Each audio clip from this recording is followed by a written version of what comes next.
niyo ang ating Tatay Digong! Defender of the land, he stood tall. In flames and trials, he gave his all. Guarding the weak through struggle and strife, offering his honor and his life. Never a saint, but sacrificed and served. Gave Filipinos good life they deserve.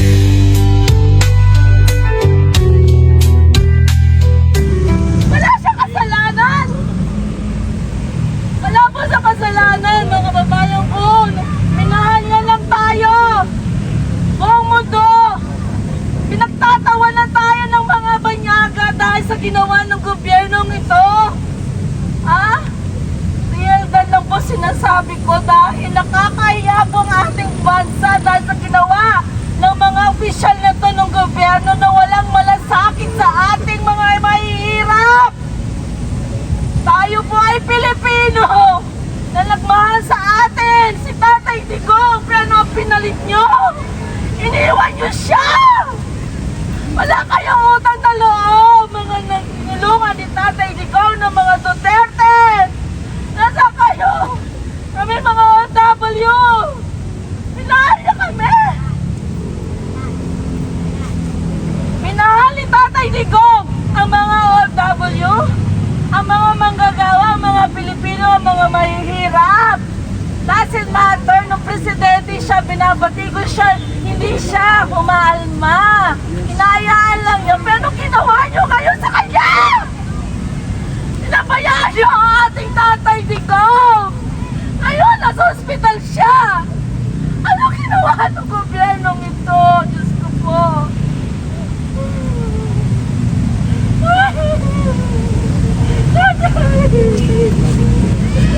Tatay! Ayun! Ano yan sa Netherlands? Malamig ang klima doon, 80 years old!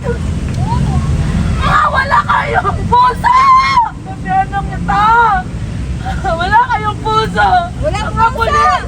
Ano prinsipyo nyo, mga sundalo? Nandoon sa Villamor Air Base, hindi korte yun! Walang due process of law! Saan ang batas? Saan ang batas ng Pilipinas? Lala kayong galang sa Supreme Court! Hindi nyo hinintay ang TRO! Ang TRO, nagaling sa Supreme Court, nagmadali kayo! Isa kidnapping, hinidnap nyo ang mahal namin Pangulo! Hinidnap nyo si Tatay! Wala kayong utak na loob! Tore! Tore! Wala akong pakialam sa'yo!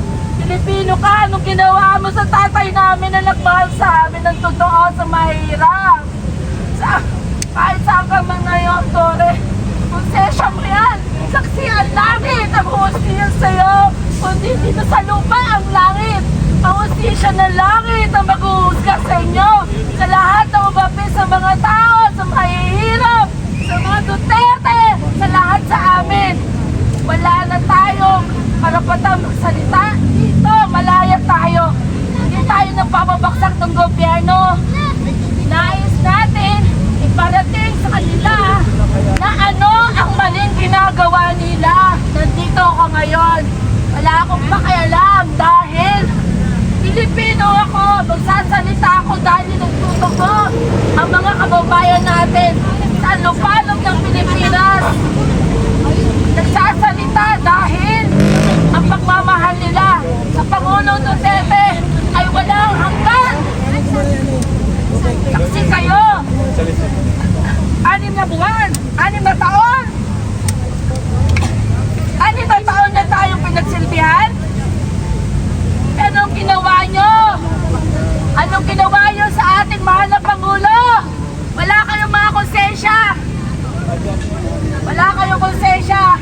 Lahat ng malupit kay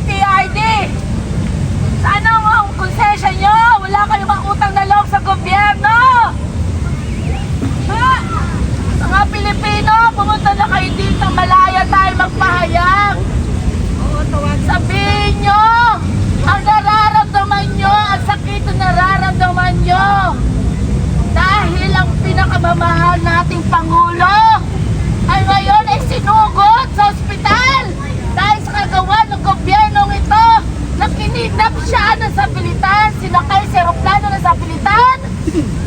Ha? Ano? May korte tayo!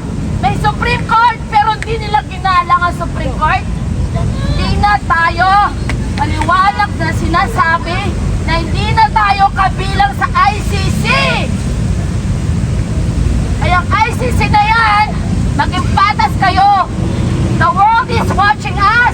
Lahat ng mundo, lahat ng mga bansang katabi natin, pinagtatawanan tayo dahil binenta na tayo sa banyaga ng gobyernong ito. Yan ang totoo. Tumataya ako bilang Pilipino, isang OFW. Umiiyak sila. Tingnan nyo sa Hong Kong kung gaano sila kamahal ng mga OFW ang Tatay Digong. Lahat ng mga Duterte supporter, lahat ng mga Duterte. Dahil, alam nyo why? Dahil si Tatay Digong lang ang nagmalasakit, nagmahal, ang nagbigay dangal sa mga Pilipino. Mahirap ka man, mayaman. Ah? Pero anong ginawa nila? Saksi kayo, buong mundo. Saksi sa anong ginawa kay Tatay Digong. Ano mang mangyari sa ating mahal na Pangulo. Saksi ang langit ang huhusga sa kanila. Hindi man dito sa lupa. Baga sa Bisaya, gaba. Gaba ang kamutanan. Tandaan nyo yan. Ha? Lahat ng Pilipino umiiyak, nagtuturugo kanilang puso. Kahit lalaki ka, ano bang kasarian mo? Pilipino ka! Saan ka man? Saan kayo dito? Pumunta kayo dito. Malaya kayong magsasalita dito. Walang huhuli sa atin. Dahil ito ay para sa lahat. Alam nyo kaya siya pumunta doon? Sinacrifice niya ang buhay niya. Alam nyo, dapat ang sundalo, ang mga kapulis, hindi dapat sila harap na sa 49. Hindi! Si Tatay Digong! Sinakripisyo niya ang sarili niya! Sumama na lang siya dahil alam niya, kaya niya pagtanggol ang sarili niya. Pero anong ginawa ng gobyernong ito? Dahil political? Dahil malapit na eleksyon? Mga kababayan ko! Sa araw ng eleksyon ha, mga Duterte supporter, kung kayo'y Pilipino, manindigan kayo. Huwag kayo magpabenta ng boto nyo, yung dangal nyo bilang Pilipino. Alam nyo ang katotohanan, malapit ang eleksyon. Bumoto kayo ng tama. Huwag kayo magpabudol uli. Dahil kung iboboto nyo, ang mga luma na yan ay magnanakaw at magpapahirap sa atin. Tandaan nyo yan. Maging matalino kayo. Tanggapin yung pera binibigay nila. Dahil pera nyo yan. Mga kababayan ko, pera nyo yan. Hindi na nila pera yan. Nasabi lang nila pera. Hindi. Pera natin lahat yan. Niloloko lang kayo ng mga politikong ito. Huwag kayo magpaloko sa mga lumang politikong mga trapo. Paulit-ulit lang. At sabi, ang hiling ni PRD, ang hiling niya, iboto ang Duterte line up. Kung PDP laban, straight vote. Taalam yon. Ang mga yon ang tatayo sa atin lahat magtatanggol kay Bibi Sara. Dahil gusto nila matanggal sa pwesto.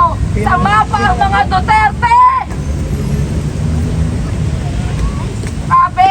Grabe ang paghihirap na ginagawa sa atin.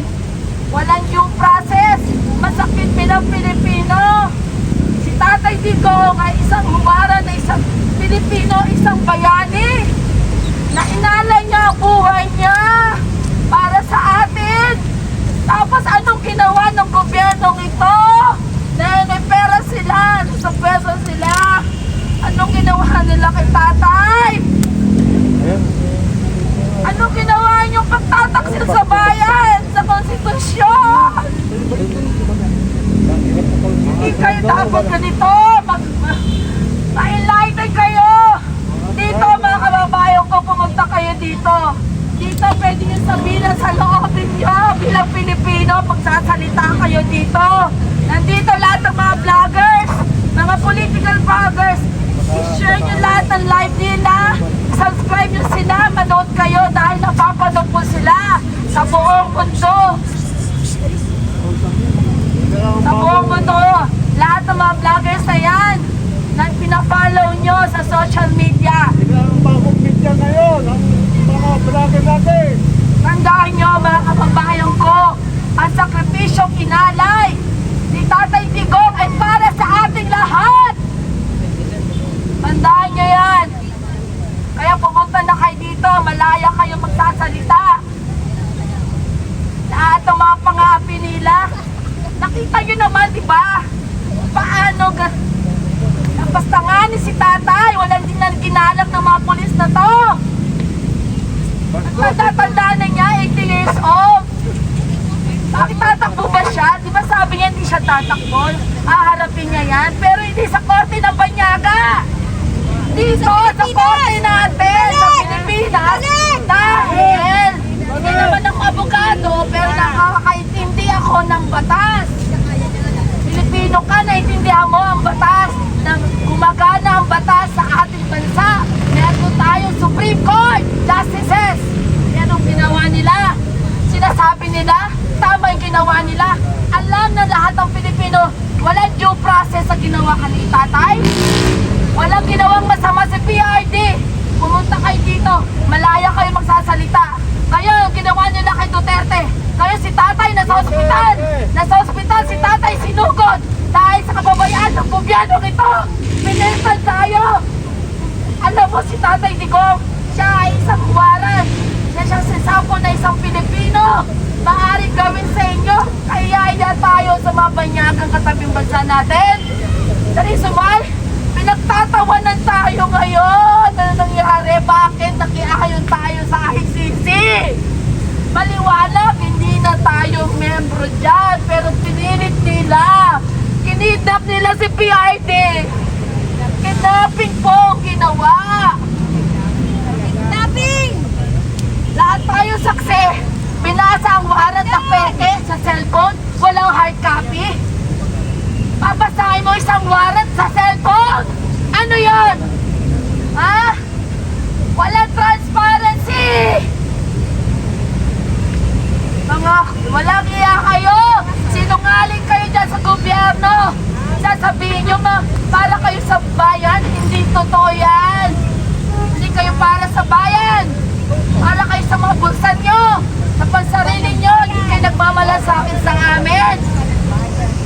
Ngayon, nakapanood ako ng pamilya ko. Pero tumatayo ako para sa bayan at sa bilang Pilipino. Para sa pamilya ko din. At sunod na henerasyon. Yes! Para sa atin lahat to. Hindi lang para sa inyo. Lahat. Sakripisyong inalay ni Tatay Digong. Ngayon, sinugod siya. Anong ginawa ng gobyerno nito? Walang kasalanan si Tatay. Sabi niya, anong kasalanan niya? Nagmahal lang siya, nagtrabaho lang siya. Sineryoso niya ang pagiging presidente. Anong ginawa nila? Anong ginawa ng gobyerno ito?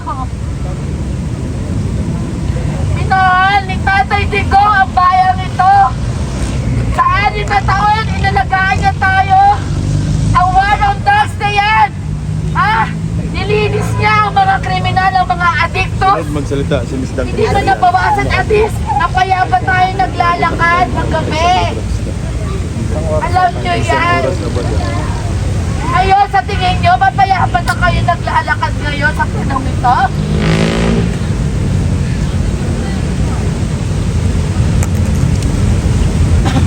Maraming salamat po sa inyo.